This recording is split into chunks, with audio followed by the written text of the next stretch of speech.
जय सिया राम। मैं आचार्य राजेश श्री राम जन्मभूमि अयोध्या से प्रिय दर्शकों प्रस्तुत हुआ आप सबके समक्ष अगस्त महीने का राशिफल लेकर के। और आज नंबर है मकर राशि का। मकर राशि के जातकों के लिए जानेंगे उनके लिए अगस्त महीना कैसा होगा उनका स्वास्थ्य, धनागमन, धन संचयन, शिक्षा, संतान, प्रेम, प्यार, व्यापार, व्यवसाय, गृहस्थ जीवन, भाग्य और कैरियर सब के बारे में विस्तार से जानेंगे। साथ ही उन उपायों के भी बारे में जानेंगे जिससे महीना हम अपने लिए बेहद खास बना सकें।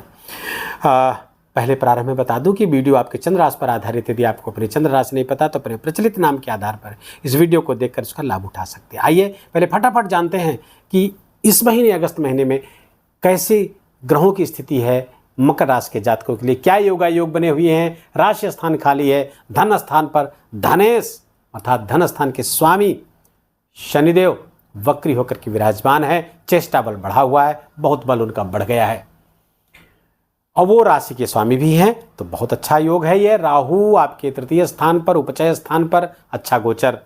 तृतीय षष्ठे एकादशे राहु राजयोगो प्रचक्षते कहा गया है ग्रंथों में, तो यहाँ पर तृतीय का राहु राजयोग प्रदान करता है। और आपका चतुर्थ स्थान खाली है। पंचम स्थान पर गुरु और मंगल की खूबसूरत योग बना हुआ है। गुरु यहाँ पर 15 मई 2025 तक विराजमान लगातार रहेंगे। मंगल यहाँ पर 26 अगस्त तक रहेंगे आपके पंचम स्थान पर। 26 अगस्त छठे स्थान पर एक कारक के स्थान पर आएंगे। बहुत अच्छा गोचर यहाँ पर हो जाएगा। सूर्य 16 अगस्त तक आपके सप्तम स्थान पर रहेंगे। 16 अगस्त के बाद आपके अष्टम स्थान पर आ जाएंगे, अपनी ही राशि पर होंगे। शुक्र और बुध भी यहाँ पर विराजमान रहेंगे। शुक्र यहाँ पर 25 अगस्त तक रहेंगे। 25 अगस्त के बाद अपनी नीच राशि, यहाँ पर नीचा विलासी हैं शुक्र, नीच राशि पर चले जाएंगे। और फिर बुध यहाँ पर 22 अगस्त तक रहेंगे, रेट्रोग्रेड हैं और अष्टम स्थान पर रहेंगे। यहीं पर 22 अगस्त को वक्रगत करते हुए कर्क राशि पर आ जाएंगे। यहाँ पर 4 सितंबर तक विराजमान रहेंगे। 22 अगस्त से 4 सितंबर तक कर्क राशि पर रहेंगे, पुनः सिंह राशि पर चले जाएंगे। आपके 9वें स्थान पर 26 अगस्त से शुक्र नीच के होकर विराजमान होंगे और वहीं पर केतु विराजमान है। दशम, एकादशम और द्वादश ये 3 स्थान आपके खाली हैं। आइए देखते हैं इनका रिजल्ट क्या है। पहले जानते हैं स्वास्थ्य का हाल। स्वास्थ्य की दृष्टि से देखें तो आपके राशि के स्वामी हुए शुक्र, शनि और शनि आपके विराजमान रहे द्वितीय स्थान पर। द्वितीय स्थान मुख का स्थान है, अपना घर है उनका, कुटुंब का स्थान है। फलतः स्वास्थ्य तो ठीक रहेगा, लेकिन थोड़ी सी खान पान पर आपको ध्यान रखने की आवश्यकता है। चेष्टा बल चूंकि बढ़ा हुआ है तो ध्यान रखने की आवश्यकता है। और आपके छठे स्थान के स्वामी है, अष्टम गोचर कर रहे हैं लियो, ये स्वास्थ्य के लिए अच्छा नहीं है। राशि तो ठीक सपोर्टिव है, लेकिन इसकी दृष्टि भी यहाँ पर इस बुध पर पड़ रही है। किस बुध पर? जो आपके छठे स्थान के स्वामी हैं, रोग स्थान के स्वामी हैं और अष्टम गोचर करेंगे, रोग कारक होकर के संघर्ष बढ़ाएंगे हेल्थ को लेकर के। और यहाँ पर यद्यपि विपरीत राजयोग भी बना रहे हैं, लेकिन फिर भी अष्टम गोचर करना छठे के उसको ठीक नहीं है। ऊपर से शनि की दृष्टि से भी बाधित है। स्वास्थ्य का विशेष ख्याल रखना है मकर राशि के जातकों को। वीडियो के अंत में जो उपाय बताएं उसको आप करिए। धनागमन, धन संचयन की स्थिति देखेंगे। धनागमन के स्वामी है मंगल और मंगल 26 अगस्त तक विराजमान रहेंगे आपके पंचम स्थान पर। पंचम स्थान से देखेंगे लाभ स्थान को ही, तो फलतः धनागमन खूब होता हुआ दिख रहा। मंगल की दृष्टि अपने ही घर पर पड़ेगी तो धनागमन खूब होगा, बढ़िया मात्रा में, प्रचुर मात्रा में धन आता हुआ दिख रहा है। यहीं पर गुरु की दृष्टि है। गुरु 2 काम कर रहे हैं। एक तो जहां बैठेंगे उसको विस्तार दे रहे हैं, तो यहाँ पे ज्ञान नॉलेज बढ़ा रहे हैं आपको। दूसरे आपके एकादश स्थान को देख रहे हैं, उसको भी एक्सपेंड कर रहे हैं। तो धनागमन के मार्ग अपने ज्ञान से आप बढ़ाएंगे, धनागमन के सोर्स विकसित होंगे और हायर एजुकेशन के लिए समय बहुत अच्छा है। तो हम शिक्षा संतान पे आएंगे तब उसको देखेंगे, लेकिन अभी यहाँ पर केवल धन पर हम केंद्रित करते हैं। धनागमन, तो धनागमन बेहतर मात्रा में, पर्याप्त मात्रा में अपने नॉलेज से, अपने पराक्रम से आप अर्जित करते हुए दिख रहे हैं। रुकेगा कि नहीं? बिल्कुल रुकेगा। क्यों? क्योंकि यहाँ पर शनि कामधेनु योग बनाकर चल रहे हैं। यद्यपि ये 7.5 का योग है मकर राशि के, ज्यादा अंतिम चरण चल रहा है। मानसिक परेशानियां वगैरह तो बढ़ाएंगे, चिंताएं बढ़ाएंगे, लेकिन धन के एक्युमुलेशन संबंधी समस्याओं का समाधान करेंगे। धन रुकेगा, धन आएगा भी और धन रुकेगा भी। शिक्षा संतान को देखें तो शिक्षा संतान के लिए मकर राशि के जातकों के लिए शिक्षा के लिए बहुत अच्छा है। गुरु का वहाँ पर गोचर है, अच्छे परिणाम देंगे, पढ़ाई में मन लगेगा, ज्ञान बढ़ेगा, ज्ञान अर्जन बढ़ेगा। और दूसरा, मंगल साथ में बैठे हुए हैं। मंगल आपके चतुर्थ स्थान के स्वामी है। प्राइमरी एजुकेशन यहाँ से, प्रारंभिक शिक्षा इंटर तक की यहाँ से देखी जाएगी, शिक्षा स्थान पे है। तो जो ऐसे जातक मकर राशि के इंटर तक हैं या जिनकी संतान इंटर तक है, उनके लिए बहुत बेहतर है। यहाँ से दोनों देखेंगे एकादश स्थान को, हायर एजुकेशन के लिए बहुत अच्छा है। ये हायर एजुकेशन का स्थान है, तो हायर एजुकेशन के लिए बहुत अच्छा है। कोई कंपटीशन दे रहे हैं हायर एजुकेशन के लिए, सफल होंगे, उसमें सफलता प्राप्त होगी। अब चूंकि गुरु द्वादश का स्वामी यहाँ बैठा है, तो फॉरेन अगर एजुकेशन के लिए विदेश जाना चाहते हैं मकर राशि के जातक, बहुत अच्छा समय चल रहा है, इसमें प्रयास करना चाहिए आपको, प्रयास सफल होंगे। नौकरी आदि के लिए प्रयासरत हैं, अगर आप ऐसी शिक्षा को अर्जित करना चाहते हैं, तो ये 26 अगस्त का समय सर्वोत्तम आ रहा है आपका। मंगल आपके आ जाएंगे छठे स्थान पे।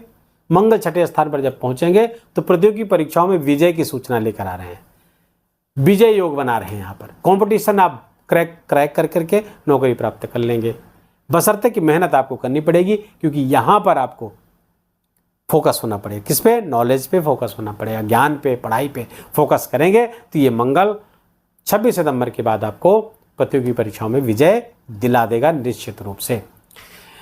शिक्षा हो गया, संतान हो गया। प्रेम प्यार के लिए ऑलमोस्ट अच्छी स्थिति है, बहुत अच्छी तो नहीं कही जा सकती, लेकिन अच्छी स्थिति कही जा सकती, क्योंकि गुरु वहां पर विराजमान है। क्रोध आदि की अधिकता रहेगी तो तू मैं होता रहेगा, लेकिन प्रेम प्यार बना रहेगा। अंततः समझदारी से काम लेंगे तो ये बना रहेगा। अब आते हैं आपके कैरियर, सुख स्थान के स्वामी मंगल यहाँ बैठे, तो सुख तो बढ़ता हुआ दिख रहा है, संतान सुख भी होता हुआ दिख रहा है। ऐसे मकर राशि के जातक जो संतान के लिए प्रयासरत है, उनको संतान सुख भी बढ़ाते हुए दिख रहे हैं। इस वर्ष आपको संतान सुख प्राप्त हो जाएगा। दूसरा, गृहस्थ जीवन में, गृहस्थ जीवन के स्थान पर सूर्य 16 अगस्त तक विराजमान रहे। 16 अगस्त के बाद गोचर करते हुए पंचम चले जाएंगे, अष्टम चले जाएंगे। तो अष्टम जब जाएंगे, उसके पहले 16 अगस्त तक सूर्य का यहाँ उपस्थित होना अच्छा नहीं है। सूर्य का सप्तम स्थान पे गृहस्थ जीवन के लिए अच्छा नहीं है, पार्टनरशिप के व्यवसाय के लिए अच्छा नहीं है। इन दोनों में कुछ मतभिन्नता किसके कारण? आपकी ईगो के कारण, आप अहंकार के कारण। मैंने बताया था आपको, आपने सूर्य के गोचर वाला हमारा वीडियो देखिए, तो उसमें बताया हुआ है, सावधान किया है 16 अगस्त तक अपने ईगो अहंकार पर आप नियंत्रण रखिए, अन्यथा जीवन साथी के स्वास्थ्य में या उनके साथ संबंध दोनों प्रभावित होते दिख सकते हैं। और पार्टनरशिप में व्यापार व्यवसाय है तो वहाँ पे भी समस्या आपको होती हुई दिख रही है। आकस्मिक नुकसान के योग बने हुए, शनि के दृष्टि अष्टम स्थान पर बैठी हुए, सूर्य शुक्र बुध यहाँ पर विराजमान है। सूर्य 16 अगस्त से यहाँ आ जाएंगे। यद्यपि अष्टम से अष्टम बैठेंगे, आकस्मिक लाभ भी बढ़ा सकते हैं। अगर आपने पहले से शेयर मार्केट वगैरह में काम किया हुआ है, इससे शेयर लॉटरी सट्टा आदि सब में कहीं भी जो गैर कानूनी जहाँ ना हो, जिन देशों में, उनकी बात करेंगे, तो अगर वहाँ पर काम किया है तो वहाँ पर लाभ आपको प्राप्त हो सकता है। लेकिन यहाँ पर अष्टम जब सूर्य जाता है, तो अगर आप कोई गैर कानूनी कार्य करते हैं तो वहाँ पर दंडित होने का भय आपको बना रहेगा। दूसरे, यहाँ पर सूर्य का आना एक्सीडेंट का भी योग बना रहा, शनि से भी दृष्टि है। शनि इन तीनों को, सूर्य शुक्र बुध तीनों को देख रहा है सातवीं दृष्टि से। बली है शनि, सब पर हावी है, समस्याएं पैदा कर सकते हैं। इसलिए एक्सीडेंट के प्रति विशेष सावधान रहे। गाड़ी वगैरह चलाते समय बहुत सावधानी आपको बरतने की आवश्यकता है, और खासकर जब स्वयं गाड़ी चला रहे हैं तो बहुत, और कोई भी गैर जो यातायात के नियम है आप उसको पालन करिए, नहीं तो चार्ज लगेगा। राहु दंडित, सूर्य यहाँ पर आकर के दंडित कराते हैं, राजदंड का भय हो जाता है, तो कोई फाइन आपको देनी पड़ सकती है, आपको चालान हो सकता है, या फिर एक्सीडेंट हो सकता है। ये समस्याएं यहाँ पर बनी हुई है। दांत से संबंधित समस्या, आँख से संबंधित समस्या भी हो सकती है, इस पर कहीं कोई दो राय नहीं है। इन सब के प्रति आपको एकदम सतर्क रहना चाहिए। अगर आपकी कुंडली में भी इस तरह की स्थिति बनी हुई है तो एकदम निश्चित जानिए ऐसा होकर रहेगा। बाकी शुक्र नीच के रहेंगे आपके, अच्छा नहीं है। शुक्र का नीच का होना आपके 9वें स्थान पर भाग्य का साथ उतना बेहतर नहीं मिल पाएगा, और करियर में भी थोड़ी सी जहाँ पे नौकरी करते हैं वहाँ पर कुछ प्रॉब्लम हो सकती है। कब हो सकती है? 25 अगस्त के बाद। 25 अगस्त तक भी समस्या है, 25 अगस्त के बाद भी समस्या है। कहाँ से संबंधित? नौकरी से संबंधित, रोजी रोजगार से संबंधित।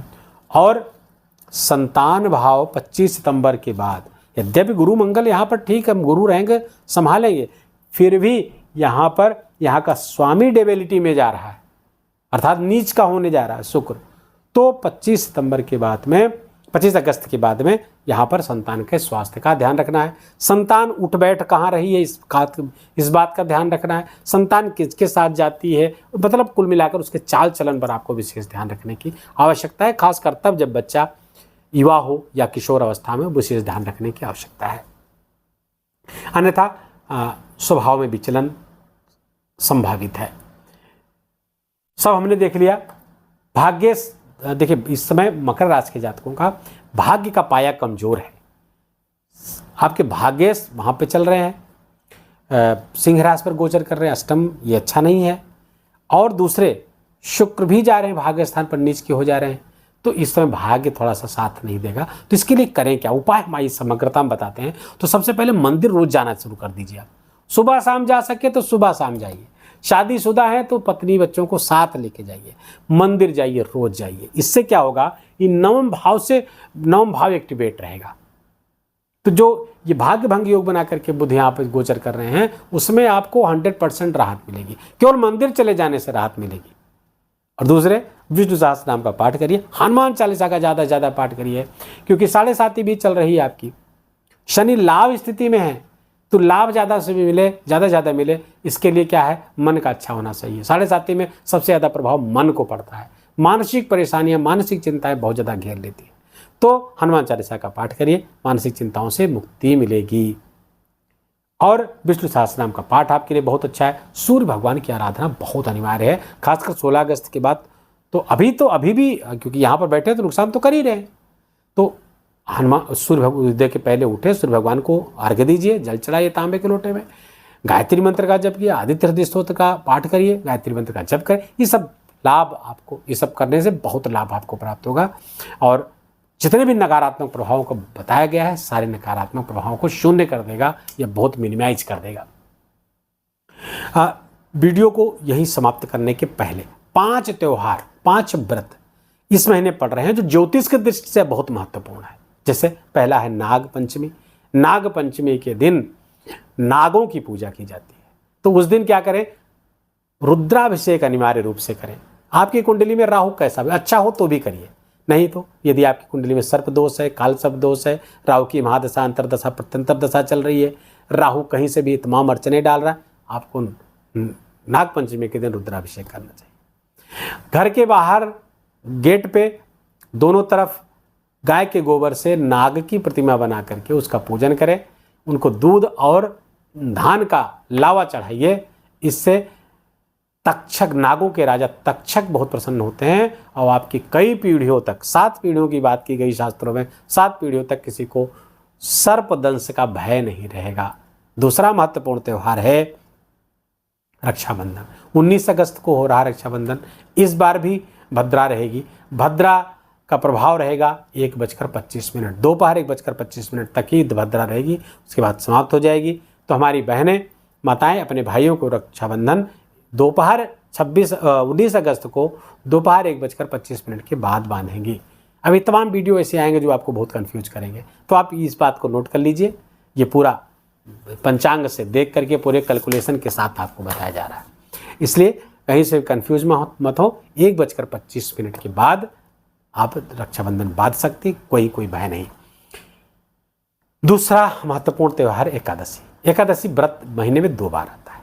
ये भी बहुत बड़ी ज्योतिषीय रेमेडी है।